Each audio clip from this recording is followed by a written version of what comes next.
Chapter 16.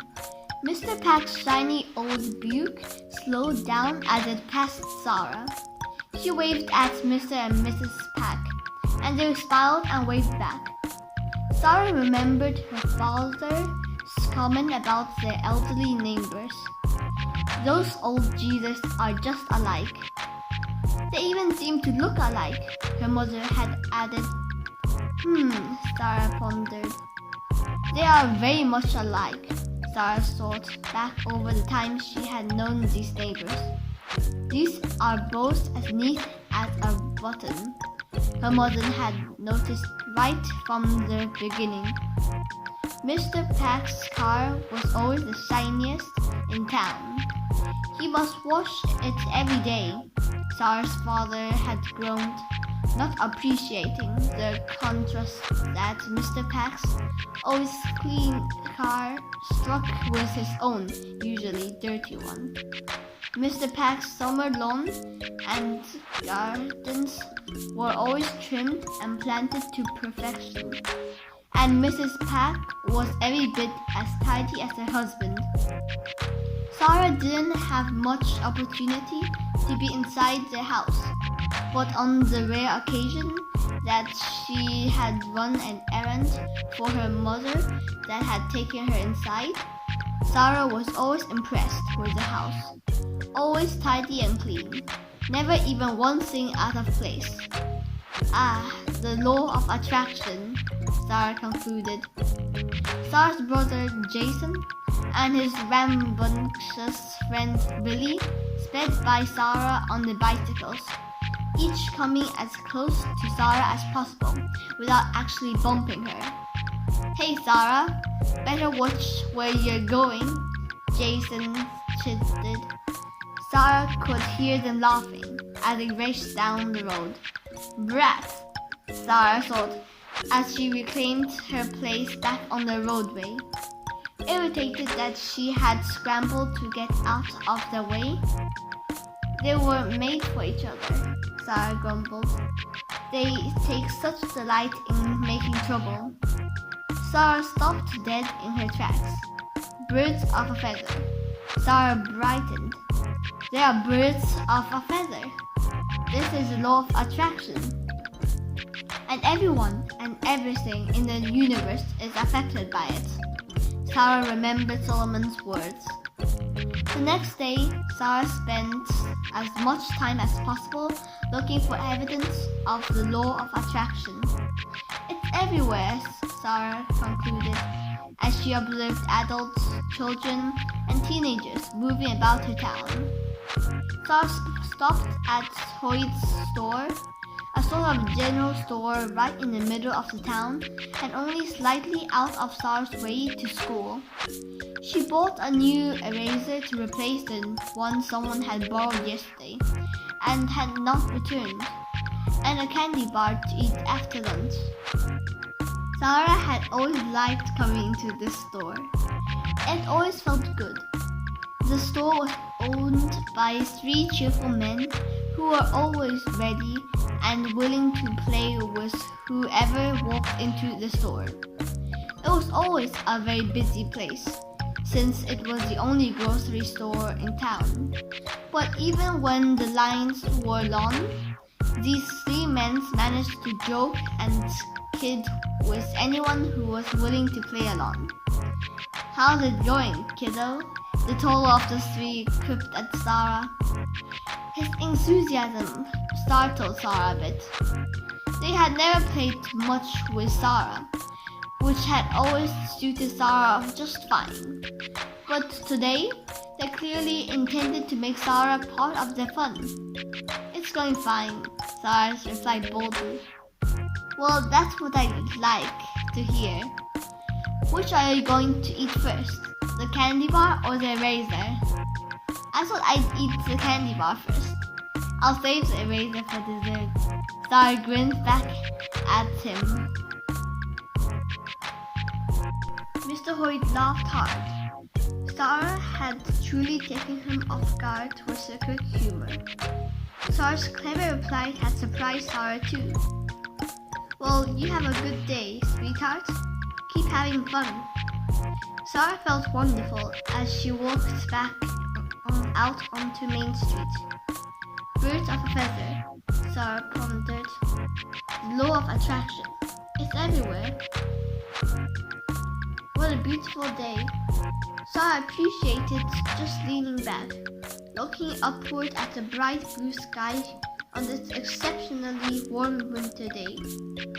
The usually frozen streets and sideways were shining wet, and little streams of water were trickling across Sara's path, forming little puddles here and there. Vroom! Jason and Billy yelled in unison as they whisked past Sara, riding their bicycles as fast and as close to her as they could, without bumping into her. Dirty water splashed up Sara's legs. Monsters, Sara yelled, dripping with muddy water and seething with anger. This just didn't make sense. I've got to ask Solomon about this. Her wet clothes dried and most of her muddy marks were brushed away. But by the end of the day, Sara was still confused and angry. She was mad at Jason, but then there wasn't anything new in that. Sara felt angry at Solomon too, and at the law of attraction, and birds of a feather, and at mean people. In fact, Sara was pretty much mad at everybody. As always, Solomon was perched on his post, waiting patiently for Sara's visit. You seem unusually excited today, Sara. What is it you'd like to talk about? Solomon, Sara blurted. Something is really wrong with this law of attraction thing. Sara waited, expecting Solomon to correct her. Go on, Sara. Well, you said that the law of attraction says that which is like into itself is drawn. And Jason and Billy are really rotten. Solomon, they spend all day mostly looking for ways to make other people feel bad. Sara paused a bit, still expecting Solomon to interrupt. Go on. Well, Solomon, I'm not rotten. I mean, I don't splash mud on people or bump them with my bicycle. I don't trap or kill little animals or let the air out of the people's tires. So how come Jason and Billy keep flocking with me? We aren't birds of a feather. Solomon, we're different. Do you think that Jason and Billy are truly rotten, Sara? Yes, I do, Solomon. They are rascals. I'll agree with you there, Solomon nodded. But they are pretty much like everyone and everything in the universe. They have that which is wanted, and the lack of it, all mixed in together. Have you ever noticed your brother do something nice?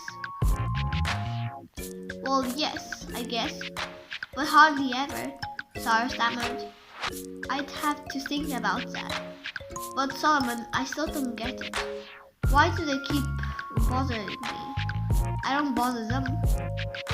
Well, Sara, this is the way it works. In every moment, you have the option of looking at something that you want, or at the lack of it.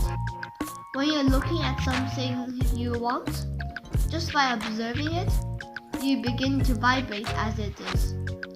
You become the same as it. Sara, do you understand?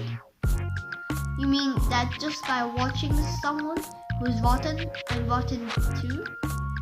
Well, not exactly, but you're beginning to understand. Imagine a light board about the size of your bed. A light board? Yes, Sara, a board with thousands of little lights, like little Christmas tree lights, protruding up from the board. A sea of lights. Thousands of them, and you're one of these lights. When you give your attention to something, just by giving it your attention, your light on the board lights up, and in that moment, every other light on the board that is in vibrational harmony with your light lights up too. And those lights represent your world. Those are the people and experience that you now have vibrational access to. Think about it, Sarah. Of all the people you know, who does your brother Jason tease and harass the most? Sarah answered instantly, me. Solomon, he's always bothering me. And of all the people you know, who do you think is most bothered by Jason's teasing? Who do you think lights their light board in vibrational harmony with these rascals, Sarah? Sarah laughed, now beginning to understand. It's me, Solomon. I am more bothered. I keep lighting my light board by watching Jason and getting mad at him. So you see, Sarah, as you see something you do not like, and you notice it and push it against it, and think about it, you light your light board, and then you get more of that. Often you are vibrating there even when Jason is nowhere around. You're just remembering the last thing that happened when he was around. The nice thing about all of this, Sarah, is this. You can always tell by the way you are feeling what you're achieving vibration harmony with. What do you mean? Whenever you're happy, whenever you're feeling appreciation, whenever you are noticing the positive aspects of someone or something, you're vibrating in harmony with what you do want.